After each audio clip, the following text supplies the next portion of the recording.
ইস্টের পুস্তক ৮ অধ্যায়ে ৩য় পদ থেকে আমরা পড়ব। পরে ইস্টের রাজার কাছে পুনর্বার নিবেদন করিলেন ও তার চরণে পড়িয়া রোদন করিতে করিতে আগাগীয় হামনের অভিপ্রেত অমঙ্গল অর্থাৎ যিহুদীদের বিরুদ্ধে তার সংকল্পিত কুমন্ত্রণা নিবারণার্থে তাহার কাছে সাধ্য সাধনা করিলেন। ভাই হামন কে আছেন? অগাগী আছে। অগাগী লোকেরা কারা আছে? আমালেকীয় আছে। আমালেকীয় কে আছে? এশোর সন্তানরা। এশো কে আছে? যাকবের শত্রু আছে। যাকব কে আছে? আত্মিক আছে। এশো শারীরিক আছে। শরীর আর আত্মা সবসময় সংঘর্ষ করে থাকে। এশো শরীরিক আছে, যাকব আত্মিক আছে। যাকবকে ঈশ্বর মনোনীত করেছেন। এশো ঈশ্বরকে তিরস্কার করে নিজের ইচ্ছা মতো জীবনযাপন করেছেন। মন দিয়ে শুনুন, এশোর জীবনেতে ঈশ্বরের আশীর্বাদ ছিল না। এশোর জীবনেতেও ঈশ্বরের যে প্রতিজ্ঞা ছিল তা ছিল না। প্রিয় ভাই ও বোন, আপনি যদি নিজের ইচ্ছামতো জীবনযাপন করেন তো তবে আপনার জীবনে ঈশ্বরের আশীর্বাদকে দেখতে পাবেন না। দ্বিতীয়, ঈশ্বরের প্রতিজ্ঞাকেও পাবেন না। ঈশ্বরের ইচ্ছা অনুসারে জীবনযাপন করার জন্য যাকব নিজেকে সমর্পণ করেছিলেন। ঈশ্বরের আশীর্বাদকে দেখেছেন, ঈশ্বরের প্রতিজ্ঞাকেও ও পেয়েছে। আমরা একটু এগিয়ে যাই। এশোর মধ্য থেকে এসে যে আমালেকীয় ছিল, যেভাবে এশো ইসরায়েল বলা হতো, যাকবকে বিরোধিতা করেছেন। এশোর বংশ থেকে যারা এসছে আমালেকীয় লোকেরা, যাকবের বংশ থেকে যারা এসছে ইসরায়েলের লোকেরা শত্রু হয়ে জীবনযাপন করেছেন। বাস্তবে ইসরায়েলের লোক আমালেকীয়দের উপরে শত্রুতা প্রকাশ করেননি, কিন্তু আমালেকীয় লোক ইসরায়েলদের উপরে শত্রুতাকে প্রকাশ করেছেন। প্রিয় ভাই ও বোন, আপনার জীবনে আপনাকে পছন্দ করেন না অনেক লোক থাকবেন। আপনাকে ঘৃণা করার অনেক লোক থাকবেন। আপনার শত্রু হিসাবে জানার জন্য অনেক লোক থাকবেন। আপনাকে দোষ দেওয়ার জন্য অনেক লোক থাকবেন। আপনার বিষয়ে ভুল বলার জন্য অনেক লোক থাকবেন। এ সহজ আছে। কিন্তু আপনাকে যারা দেশ করছে তাদের সমান, বিরোধিতা করার সমান, সামনে বিষয়ে যে ভুল কথা বলে তার সমান, সামনে যে আছে যে ঝগড়া করে তার সমান আপনি থাকলে হবে না। আপনার সঙ্গে ঝগড়াটে লোক থাকবে। আপনাকে দোষ দেওয়া, আপনার বিরোধিতা করার এমন লোক থাকবে। ওদের স্বভাব, ওদের ব্যবহার আছে, হতে দিন। কিন্তু আপনি ঘৃণা করার মতো বিরোধিতা করেন, কুমন্ত্রণা দেন তার সমান, কথায় দিয়ে আঘাত করতে থাকেন তার সমানই, আপনি একদম অমন হবেন না। আমালেকীয় ইসরায়েলদেরকে ঘৃণা করেছেন, কিন্তু ইসরায়েলি লোকেরা আমালেকীয়কে ঘৃণা করেননি, দেশ করেননি, শত্রুতা করেননি, কিন্তু আমালেকীয়রা শত্রুতা করেছেন। আমালেকীয় লোকেরা ইসরায়েলদেরকে মন্দতা করতে হবে আশা করেছেন। এ শারীরিক রূপের লোকদের স্বভাব আছে। আর ইসরায়েলের লোকরা আত্মিক আছেন। আপনি আত্মিক আছেন কি? শত্রুতা করবেন না। আত্মিক আছেন কি? দোষ দেবেন না। আত্মিক আছেন কি? বিরোধিতা করবেন না। আত্মিক আছেন কি? দুর্নাম করবেন না। আত্মিক আছেন কি? রাগ আর ক্রোধকে দেখাবেন না। আমালেকীয় লোক ইসরায়েলের লোকদেরকে অনেক যাতনা দিয়েছেন। এরা প্রধানভাবে প্রতিজ্ঞা দেশে যখন এরা যাচ্ছিলেন রাস্তাতে লুকিয়ে থেকে হঠাৎই আক্রমণ করে যারা দুর্বল ছিল ওই স্ত্রীলোকদেরকে, ছোট শিশুদের পিছন দিয়ে এসে ওদের উপরে আক্রমণ করে মারতেন। ইসরায়েলের লোকরা প্রতিজ্ঞা দেশেতে যাত্রা করে এরা যখন যাচ্ছিলেন, এই লোকরা রাস্তায় লুকিয়ে থেকে হঠাৎই পিছন দিক থেকে এসে ওদের মধ্যে যে দুর্বল ছিল তাদের মেরে ফেলত, তাদের লুট করতেন। এ আমালিকের লোকরা কখন এসে আক্রমণ করবেন জানেই, কবে এসে মারবেন, কবে এসে লুট করবেন। ইসরায়েলের লোকরা এটা ভেবে অনেকভাবে তারা কাঁপতেন। এইভাবে চলেছেন আর তারা যাত্রা করেছেন।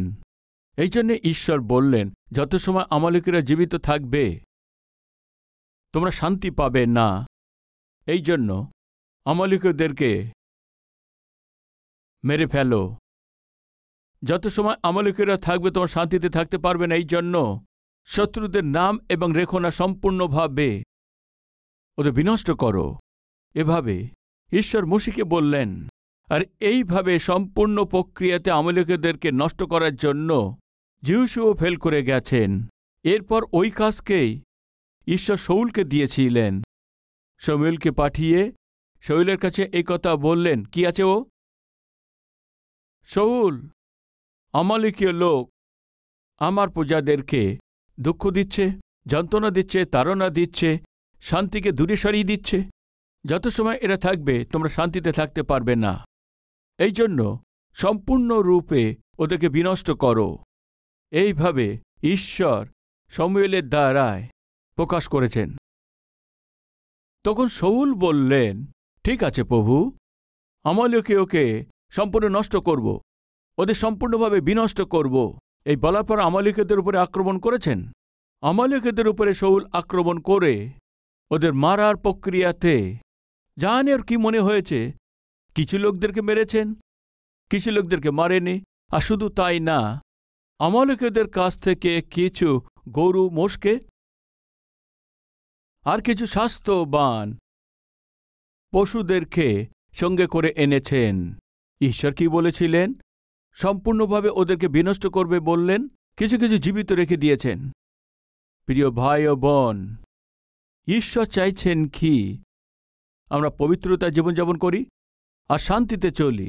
আর যদি আমরা শান্তিতে থাকতে হয় তো পবিত্রতায় চলতে হবে। কেন জানেন?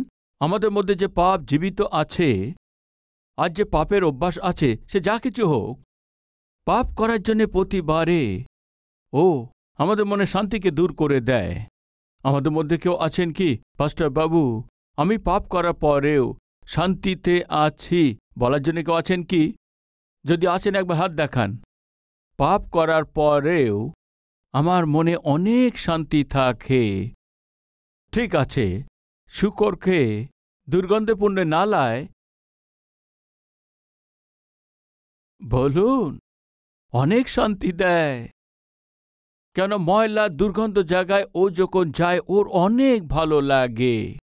আমাদের মধ্যে কেউ এমন আছেন কি? ভাই, একজন ব্যক্তির কাছে মুদিখানার দোকানে একটি ছেলে কাজ করতেন। মনে করুন ও কোনো মিথ্যা বলেছেন, ও অনেক দুঃখিত হতেন। ওই দিন ও সম্পূর্ণ দুঃখিত হয়ে থাকতেন। মালিক জিজ্ঞেস করতেন, তুমি কেন তো দুঃখ করছো?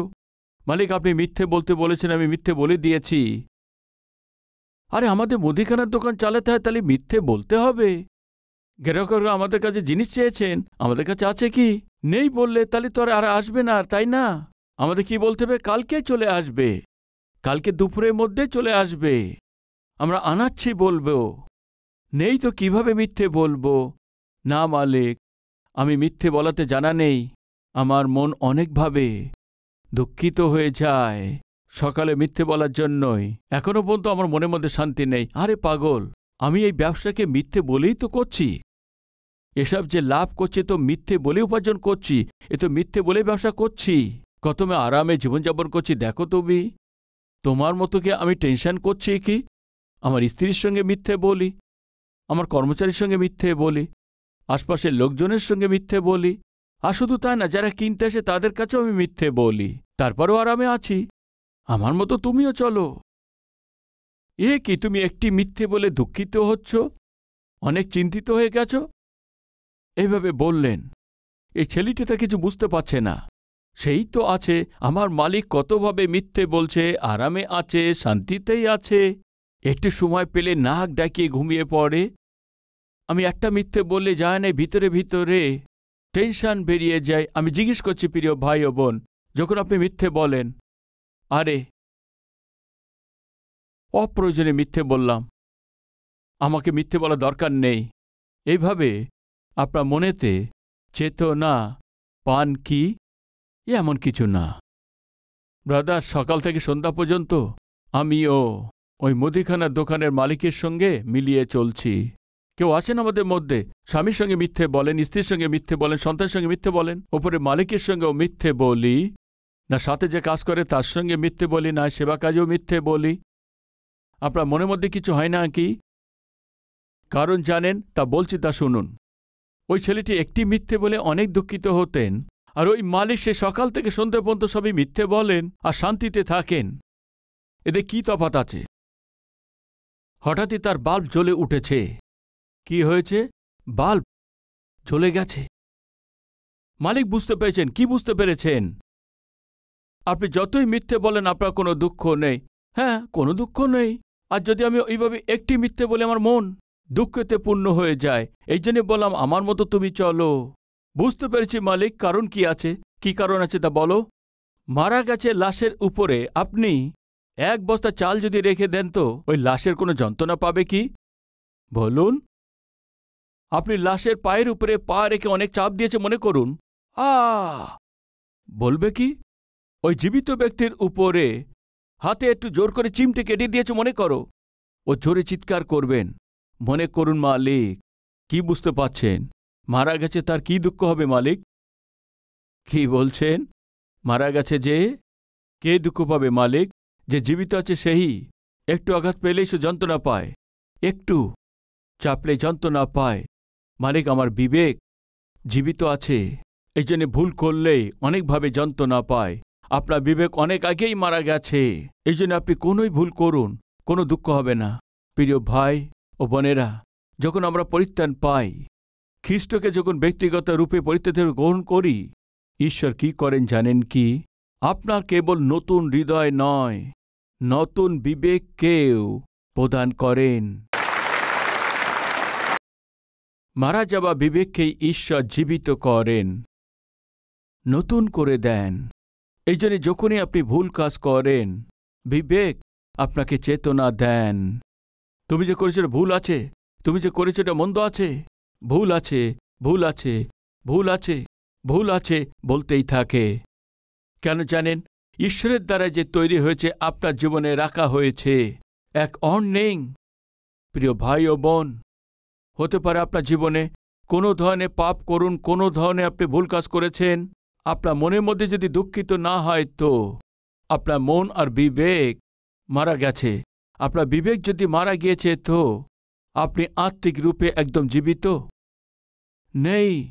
কিছু লোক কোনো পাপ করে বা যতই পাপ করুক আরাম করে থাকেন, কিন্তু একজন আত্মিক ব্যক্তি ভুল কাজ করে পাপ করে শান্তির সঙ্গে জীবনযাপন করা সম্ভব হয় না। ওইভাবেই যত সময় আমালেকীরা জীবিত থাকিবে, ইসরায়েলের লোকরা শান্তিতে জীবনযাপন করা সম্ভব নয়।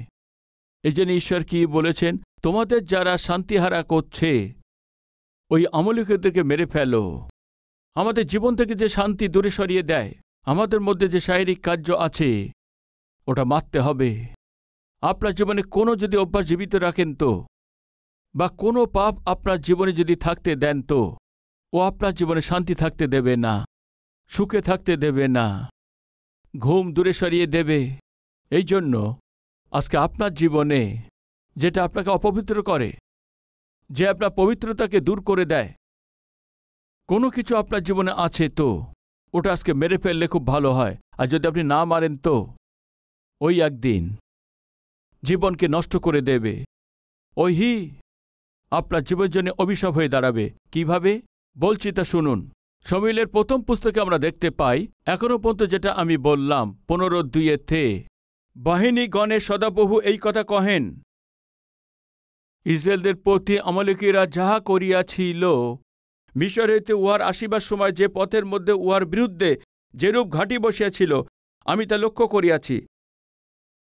এখন তুমি গিয়া আমলীয়কে গিয়ে আঘাত করো ও তাহার যাহা কিছু আছে নির্বিশেষে বিনষ্ট করো, তাহার প্রতি দয়া করিও না। স্ত্রী ও পুরুষ, বালক বালিকা, স্তন্যপায়ী শিশু, গরু ও মেষ, উট, গদ্দপ সকলকেই বধ করো। 5 পদেতে।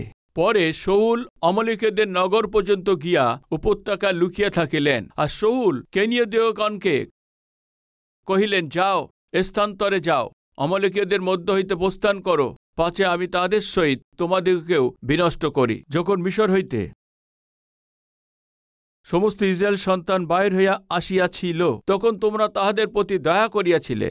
অতএব কানীয়গণ অমলেকীয়দের মধ্য হইতে প্রস্থান করিল। পরে শাউল হবিলা অবধি মিশরের সম্মুখস্থ সুর পর্যন্ত অমলীয়কে আঘাত করিলেন। তিনি অমলীয়কের রাজা অগাগকে জীবিত ধরিলেন এবং সমস্ত প্রজাকে খড়গধারে নির্বিশেষে বিনষ্ট করিলেন। রাজা অগাগকে জীবিত ধরিলেন এবং সমস্ত প্রজাকে খড়গধারে নির্বিশেষে বিনষ্ট করিলেন। সাধারণভাবে একটা দেশকে যদি কবজা করতে সবচেয়ে প্রথমে ওখানে রাজাকে প্রথম ধরতে হবে। To capture the kingdom, capture the capital. To capture the kingdom, capture the king. এক রাজ্যকে নিজের অধীনে করতে হলে ওখানকার রাজাকে নিজের অধীনে আনতে হবে। রাজাকে মেরে ফেললেই রাজ্য হাতে চলে আসে। ঈশ্বর কি বলেছেন? অমলেকীয়দেরকে একজনকেও জীবিত ছাড়বে না, সবাইকে মেরে ফেলো। এভাবে বললেই কেবল অমলেকীয়দের উপরে রাজত্ব করছেন যারা, রাজাকে শাউল কি করেছেন জানেন কি? জীবিত থাকতে দিয়েছেন। হ্যাঁ, পড়বেন, আসুন 8 পদেতে। তিনি অমলেকের রাজা অগাগকে জীবিত ধরিলেন এবং সমস্ত প্রজাকে খড়গধারে নির্বিশেষে বিনষ্ট করিলেন। রাইট, এখানে এই বিষয়কে রাখছি। অগাগ নামের যে রাজা অমলেকীয়দের উপরে রাজ্য করছে, সেই সময়ে অমলেকীয়দেরকে মারতে বলতেই শাউল গিয়ে অমলেকীয়দেরকে মেরেছেন। আর অগাগ নামে অমলেকীয়দের যে রাজা তাকে জীবিত রেখেছেন। ওই সময় অগাগ নামে যে রাজার যে স্ত্রী গর্ভবতী ছিলেন, রাজাকে আর রানীকে না মেরে শাউল তার নিজের সঙ্গে নিয়ে এসছেন। এ জিহুদীদের প্রাচীন যে লেখা আছে, এ জিহুদীদের ইতিহাস পুস্তকে তা লিখিত আছে। এই ঘটনা আপনাদেরকে তা বলছি, এটা বাইবেলে পাবেন না, কিন্তু জিহুদীদের গ্রন্থতে এই ইতিহাস লেখা আছে। কি আছে? অগাগের স্ত্রীকে শাউল যখন তার রাজত্বের মধ্যে নিয়ে এসছেন, অগাগের স্ত্রী যে গর্ভবতী ছিলেন, বাঁচার পর পালিয়েছেন। এইভাবে বেঁচে পালিয়ে যাওয়ার পর অগাগ রাজাকে এক পুত্র জন্ম হয়। মানে অগাগ নামের সেই রাজার বংশকে রক্ষা করেছেন। ফলস্বরূপ অগাগী লোক জন্ম নিয়েছেন। কে জন্ম নিয়েছেন বলুন? অগাগী লোক জন্ম নিয়েছেন। আজ যদি শাউল ওই দিনে অগাগ রাজাকে মেরে ফেলতেন তো অগাগ বংশই থাকত না। পাস্টার বাবু, ইস্টের পুস্তক আর আপনি যে ঘটনা বলছেন, দুটোর মধ্যে কি লিঙ্ক আছে, কি সম্বন্ধ আছে? অনেক বড় সম্বন্ধ আছে। ইস্টের যে রাজ্যের মধ্যে থাকতেন, ওখানকার জিহুদীরা যখন শান্তিতে জীবনযাপন করছেন, জিহুদীদেরকে ঘৃণা করতেন একজন অধিকারী ছিলেন। তার নাম কি তা বলুন? হামন। কে ছিলেন? হামন। এই হামন রাজার পরেই উত্তম স্থানে ছিলেন। ওর দেশে যারা আছে, মরদেখাই নামে একজন জিহুদি, হামন যখন ঢোকে তার সামনে নিচেই নমস্কার করেনি, এই জন্য ওর বিষয়েও জেনে নিয়েছেন কে আছে। এ জিহুদি আছে। কেন জিহুদি আছে বলে আমার সামনে নিচু হবে না? না, নিচু হবে না। কেন? কিসের জন্য? ও কেবল তা সদাপ্রভুর সম্মুখের সামনেই পণিপাত করবে, নিচু হয়ে নমস্কার করবে। আহা, তবে একে আর এর সাথে জিহুদীদেরকে আমি যদি নষ্ট করে ফেলি তো এ কি করবে? দুষ্ট ব্যক্তি যুক্তি করেছেন, পুরো জিহুদীদেরকে নষ্ট করবে। এইভাবে মন্দ যুক্তি করে রাজার কাছে গিয়ে, রাজা, আমাদের রাজ্যে একটি দলের লোক আছে, ওদের দ্বারা আমাদের কোনো লাভ নেই, আর উপর দিয়ে ওরা অনেক বেড়েই চলেছেন, আমাদের যে কর দেয় ওরা তা কর দেন না, আর শুধু তাই না, কোনো না কোনো দিন ওরা আমাদের বিপদ হয়ে দাঁড়াবে, ওদের জীবিত থাকা দরকার, ওদের মারলে ভালো হয়। আপনার ভালোর জন্যে, রাজ্যের ভালোর জন্যে আমি এই উপদেশ আপনাকে দিচ্ছি। আপনার ইচ্ছা হয়তো আমাকে অধিকার দিন, পারমিশন দিন, ওরা যেন সম্পূর্ণভাবে আমাদের দেশেতে না থাকে, বিনষ্ট করে দেব। রাজা নিজের আংটি দিয়ে মোহর লাগিয়ে দিয়েছে, যা তোমার ভালো মনে হয় তা তুমি গিয়ে করো বলে দিয়েছেন। কে আছে? এই হামন আগাগী আছে। মানে কে আছে জানেন কি? ওই দিন পালিয়ে বেঁচে গিয়েছিল, মনে আছে? আগাগীর স্ত্রীর দ্বারায় জন্ম নিয়েছিলেন বংশধর আগাগীর বংশ। এক ব্যক্তিকে জীবিত রেখে কি হয় দেখুন, সমস্ত জিহুদীদেরকে মেরে ফেলবেন বলছেন। একটি পাপও যদি জীবিত রাখেন তো ও আপনাকে এবং আপনার পরিবারকেও নষ্ট করতে পারে। ভাই, আজকে সংবাদপত্রের একটা বিষয় পড়লাম,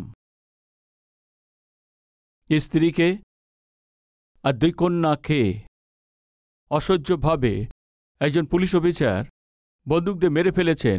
ওই ব্যক্তি 50 বছর ছিল। 50 বছর এই বয়সে যে কনস্টেবল, ওর যে স্ত্রী 42-43 বছরে ছিল, বন্দুক দিয়ে মেরে ফেলেছেন। 18 আর 16 বছরের যে মেয়ে, টিনেজ গার্লস, 2 কন্যাকেও মেরে ফেলেছেন। ও নিজে নিজেকেই গুলি মেরে মারা গেছেন।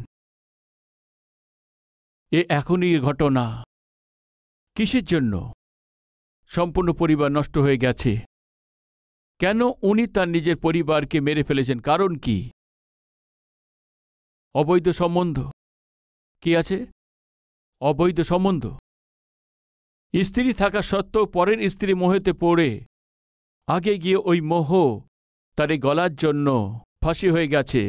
যখন ওই অবৈধ সম্বন্ধ ছিল, যে স্ত্রীর সাথে অবৈধ সম্বন্ধ করেছিল, ওই স্ত্রী একে তার কবজাকে করে ওর যে বাড়ি, ওর যে সমস্ত সম্পত্তি তা নিজের নামে করে নিয়েছেন। ও সমস্ত সম্পত্তি যখন তা নিজের নামে করে নিয়েছেন, তখন ওর চোখ খুলে গেছে। এখন আমার স্ত্রীর জন্য কি আছে, সন্তানের জন্য কি আছে, ওদের বিয়ের জন্য আমি কি করব? শেষে ও কি করেছে কি? আর এসব যদি আমার সন্তান স্ত্রী জানতে পারে তো এ আমাকে ঘৃণা করবে ভেবে নিয়েই স্ত্রীকে মেরে ফেলেছে ভাই, সন্তানদেরকে মেরে ফেলেছে এবং নিজেকেও মেরে ফেলেছেন, কেবল একটা অবৈধ সম্বন্ধের জন্যই। সম্পূর্ণ পরিবারকে নষ্ট করে ফেলেছেন এক আগাগী যে হামন ছিল।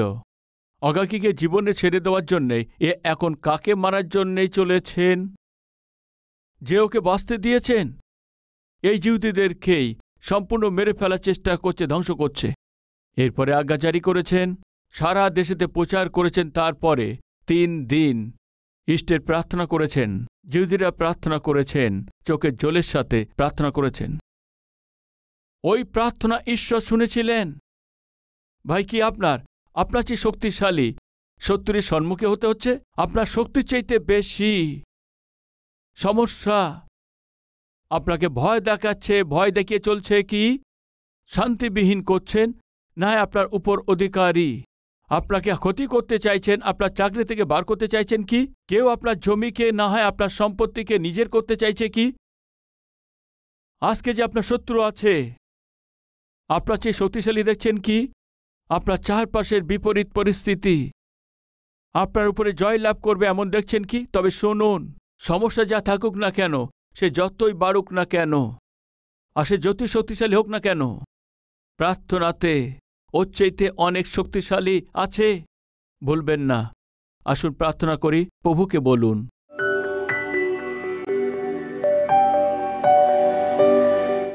পিতা, পিতা, নিঃসহায় লোকদেরকে সাহায্য করার জন্য আপনার দৃষ্টি সমস্ত পৃথিবীতে পড়ে আছে না? আমাকে সিদ্ধ করুন, ধার্মিকতা করুন পিতা। নিঃস্বার্থ জীবনযাপন করতে পারে আপনি সাহায্য করুন পিতা। আমাকে শক্তি দিন, আমাকে শক্তিশালী তৈরি করুন, আমাকে জ্ঞানী করুন পিতা, আমাকে পবিত্র করুন পিতা, পবিত্র জীবনযাপন করতে পারি দয়া করুন পিতা। তোমার জন্যই তোমার উপস্থিতিতে আসতে পারে এমন মন দিন, তোমাকে চাইবার মন আমাকে দিন পিতা। প্রভু আজকে সবার জন্য প্রার্থনা করছি পিতা, আজকে সবাইকে আনন্দ দিন, শান্তি প্রদান করুন পিতা। পরিবারের মধ্যে একতা দিন পিতা, পরিবারের মধ্যে সমৃদ্ধি দিন পিতা। আজকে ওরা যে সমস্যার মধ্যে আছে ওই সমস্যার সমাধান দিন পিতা। দয়া করুন পিতা, আশ্চর্য কাজ করুন পিতা, অদ্ভুত কাজ করুন পিতা। দুষ্টদের সমস্ত যুক্তি আপনি বিনষ্ট করে দিন পিতা। আপনার নামের মহিমা হোক, যীশু খ্রিস্টের নামেতে চাইছি পিতা, আমেন।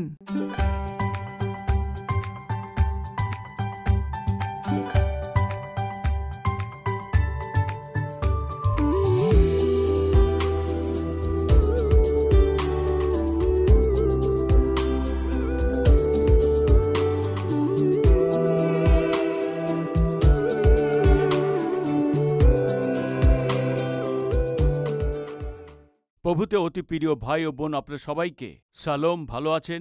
কালভেরি শহর 2003-এ শুরু করা হয়েছিল, আজ 2023-এ 20 বছর হয়ে গেছে। আপনার এই টিভি প্রোগ্রামকে প্রেমের সহিত উৎসাহিত করেছেন, প্রার্থনা করেছেন, আর শুধু তাই না, আপনাদের উপহারের দ্বারা আপনার সবাই সাহায্য করেছেন। এই জন্যে আপনাদের সবাইকে পুরো মন থেকে ধন্যবাদ দিচ্ছি। আজ এই কার্যক্রমের দ্বারা হাজারো লোক, কোটি লোকের কাছে জীবিত ঈশ্বরের এই অদ্ভুত সুসমাচারকে পৌঁছানোর জন্য আপনারা যে সাহায্য করেছেন, আমার মন থেকে ধন্যবাদ দিচ্ছি। আর সেই সঙ্গেই আমাদের এই কালভেরি স্বরে কার্যক্রম শুধু বাংলাতে নয়, ভারত দেশেতে বলা হয়ে থাকে সব প্রধান ভাষাতেই প্রভু যীশু খ্রিস্টের সুসমাচারকে আমরা পৌঁছে দিতে পারি। পরিশ্রম করছি। ওইভাবে প্রতি মাসেই কমপক্ষে 650 টিভি কার্যক্রম প্রচারিত হচ্ছে। উৎসাহিতের সঙ্গে এই কার্যকে এগিয়ে নিয়ে যেতে হয়তো নিশ্চিত রূপেতেই আপনার সাহায্য, প্রার্থনা আর সহযোগিতা প্রয়োজন আছে। এক কার্যক্রম প্রচারিত হওয়ার জন্য বিভিন্ন চ্যানেল অনুসারে 20,000, 30,000, 40,000, 50,000 পর্যন্ত একটা কার্যক্রমের জন্য খরচ করতে হয়। প্রভু যদি আপনাকে উৎসাহিত করেন এই টিভি কার্যক্রমকে সাহায্য করার জন্য, আপনার মনে এই বোঝা দেওয়াতেই নিশ্চয়ই প্রার্থনা করে এই সেবা কাজকে সাহায্য করুন। আমি চাইছি হায়দ্রাবাদেতে প্রতি শনিবারেতেই স্পন্সর মিটিংয়ে আপনিও সংযুক্ত হয়ে আপনার পরিবারের পক্ষ থেকে একটা টিভি কার্যক্রমকে সাহায্য করার দ্বারায় সুসমাচারকে লক্ষ লোকের কাছে পৌঁছে দিন। আমি অনুরোধ করছি, ভাই, এই সপ্তাহের মধ্যে পরিবারে কারো জন্মদিন আছে কি? বা ঈশ্বর আপনাদের জীবনে কোনো শুভ কাজ করেছেন কি? আপনার প্রার্থনা উত্তর দিয়েছে কি? দিয়েছে তো তাহলে ধন্যবাদিত হয়ে কালভারি স্বর্গে সাহায্য করতে চান? বা ঈশ্বর সন্তানকে আশীর্বাদ দিয়েছেন তার নামকরণ করার জন্য, অক্ষর অভ্যাসের জন্য, অন্নপ্রাশনের জন্য, এইসব শুভ কাজের জন্য আমার হাতের দ্বারা আপনার সন্তানের জীবনে এটা করানো আশা করছেন তো? শনিবারে কালভারি স্বর টিভি কার্যক্রমকে সাহায্য করে আপনার জীবনের শুভ কাজকে আমার সাথে সেলিব্রেট করার জন্য আপনাদের সবাইকে প্রেমের সহিত আহ্বান করছি। মানে আমার পরিশ্রমের সহিত আপনিও সহভাগী হয়ে সুসমাচারকে ছড়িয়ে দিন। আপনার খুশিতে আমিও সহভাগী হয়ে আপনার খুশিকে পূর্ণ করতে হবে। মন থেকে চাইছি এই অদ্ভুত ঈশ্বরের সুসমাচারকে জগতে পৌঁছে দেওয়ার প্রক্রিয়াতে আপনার প্রার্থনা, আপনার উৎসাহকে চাইছি। প্রভুতে আপনার প্রিয় সতীশ কুমার।